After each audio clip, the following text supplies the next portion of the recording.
600, and Correspondent is certainly giving them something to catch as they near the bend. Correspondent nearly 2 lengths to the good of Berkshire. Fremont and Four-Letter Word about to pull out 3 wide and set after the leader, who's coming back to them here.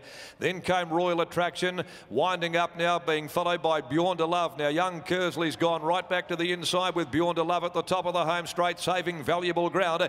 At the 300 though, and Four-Letter Word had grabbed Berkshire. They beat off Correspondent. Beyond to Love down on the fence, and here comes Persian Princess with her run at the 154-letter word. Berkshire, Persian Princess over on the inside. Beyond to Love, it's Beyond to Love, Persian Princess going to the line. Give it to Persian Princess, I fancy, on the outside. Persian Princess, I think, narrowly from Beyond to Love and Four-Letter Word. In behind them then, about 2 lengths behind them, is Royal Attraction, and also there is Bon Signor, followed by Berkshire, Fremont, Correspondent, stopping abruptly. Smarty Wilson back there is a long last. Persian Princess has come from the rear to deny young Fred Kersley Jr. his first winner, first city winner. Number 10, Persian Princess, will get home to score. Patrick Carberry for the Alan Matthews stable, the striker filly, 590, 180. Beyond to Love with that lightweight there, saving ground in on the fence. Would have been a terrific ride to get home and post his first city win. Not to be though. Four-letter word number 3, Jared Noski in third placing in 130.63. 130.63.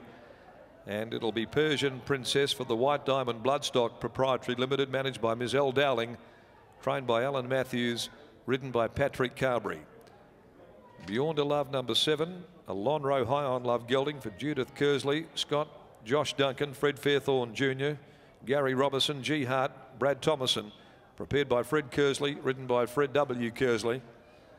Four-letter word number 3 is by High Chaparral from Messenger Miss for Mike and John Gangemi. Ascot Bloodstock, managed by Matty Rigby, Dick Wade and Mercon Racing, D. Condodorio and D. Coyne, trained by Chris Gangemi, ridden by Jared Noski. No other details there on the semaphore. Persian Princess beating Beyond to Love about a half ahead. Four-letter word there in third placing. And Berkshire ran fourth, number 1. Berkshire, 10-7-3-1 the placings. Race 7, the Salinger handicap at 450. And there are no alterations there to the next, the third leg of the quaddie.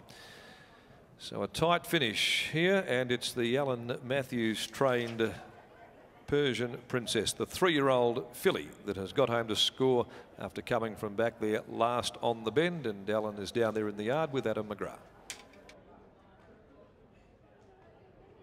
Alan, Persian Princess, this horse has certainly shown a bit of class. Of course, David Harrison had it before, won an all-age maiden as a 2-year-old, but since you've had it, come back this prep and been racing really well, getting better each start. Yeah, it just needed a little bit of time. I was just fortunate that the owners asked me to take the horse on. Look, she's a nice filly, not overly big, nicely bred. Should progress fairly well. It's just probably should have nearly won a Saturday race by now, but because of the feature races on over the carnival, there hasn't been that many available. Did have her nominated for a Saturday mile this week, but she was still 3 or 4 rating points below the minimum.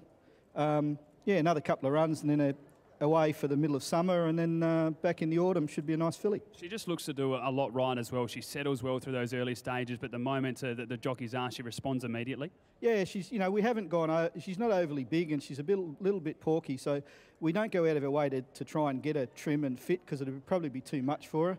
But yeah, she's doing a good job, and as I said, you know, has a pretty bright future. You mentioned putting her away and coming back a little bit later. What are some of the races we can expect you to target? How far do you think she can get? Oh, well, she'll definitely get a mile, and as I said, she's had three runs in now, 3 or 4 runs now, probably another couple of runs. If we were to protect her, probably, you know, not be racing January, February in the hot months, and little break, and then back for the, you know, for the more available 3-year-old races through the autumn. Alan, well done, mate. Congratulations on the win. Thank you. There's trainer Alan Matthews with Persian Princess taking out the race here over the 1,500 metres, race 6. Patrick Carberry will join us in a second to discuss that victory. It is her second win, of course, winning, as I said, the all-age maiden as a 2-year-old. Pat, a really nice performance there. Was just able to settle through those early stages, but when you asked her to unwind down the outside, she did exactly that. Well, I grew in confidence this morning when I talked to you on the radio, because I asked what my best ride was. You asked me what my best ride was, and I said, you tell me, and you said it was this one, so I was all over, wasn't it? I was pretty happy with the form there. Yeah, No, she drew a bit of a sticky gait, and as I said this morning, I reckon she'd come on a bit, but it's a bit hard to gauge because she's quite lazy track work. But her work on Saturday was pretty good, and I was following Willie on the favourite and expecting him to sort of let down and maybe may get lifted a bit flat-footed, but when Williams was battling a little bit and I got to the outside, she covered him quite nicely. Is professional probably the word to use for her? Not too many 2-year-olds win these all age, and then the way she looks to do it today, as a 3-year-old today, but one as a 2-year-old in that first prep. What was your thoughts with it all?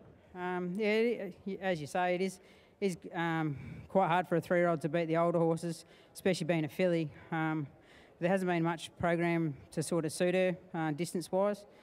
But I certainly reckon that there's a bit of upside to her. She's still a bit green, but she does try quite hard. And we were saying before the race that Alan stated that he thinks that she's still got a bit of growing to do, but she's only small.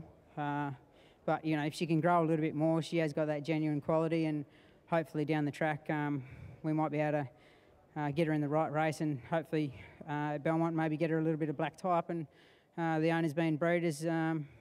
But that's the main aim, but good to enjoy the win today. And although changing stables, with you being the #1 jockey at David Harrison and also with Alan Matthews, been able to enjoy the ride. Yeah, she certainly, when I won the race on her at Northam, the maiden, when David had her, she had a beautiful run that day, and she only just won. But I don't think she beat much that day, and I'm a bit of a realist. I sort of thought maybe she might battle a little bit, but, to her credit, she's come on a bit and she's grown a little bit. But I think that the thing that makes her, is going to win her more races is probably not the quality and the size. It's more the fact that she has a go for you.